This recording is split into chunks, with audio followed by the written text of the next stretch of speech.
తొక్కుడు బిళ్ళ ఆడుతున్నావు పాప. ఇదేమిటి పాప నడువులో సిక్కిపోయింది? చిక్కకు చస్తుందా? నడుంకో వడ్డాణమా పాడా? భలే గుర్తు చేసేవే. నీకోసమని ఒక మువ్వల వడ్డాణం బేరం చేశాను, కానీ 4000 తక్కువ సర్దవా? పో బావా, నువ్వెప్పుడు ఇంతే. తక్కువయ్యాయని తీసుకెళ్లిపోతావు. పిచ్చి పాప, 4 రోజుల్లో కోతలే. 4 నెలల నుంచి కోతలే. ఈసారి కోతలే, నిజంగా కోతలు, వరి కోతలు. అదలా బేరం పెట్టేయడం, నీ నడువుకు వడ్డాణం చుట్టేయడం.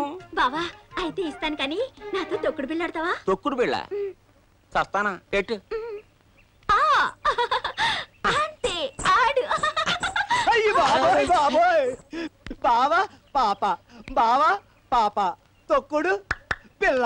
మీ ఇద్దరు ఇలా చూస్తా ఉంటే 70mm సినిమా చూస్తున్నట్టుంది. టికెట్లు అమ్మేమంటారు ఏంటి? టికెట్లు అమ్ముతారా? ఈడెవడే టూరింగ్ ప్యాకేజ్ లో టికెట్లు అమ్ముకునేవా? అసలు నీ అన్నేనా?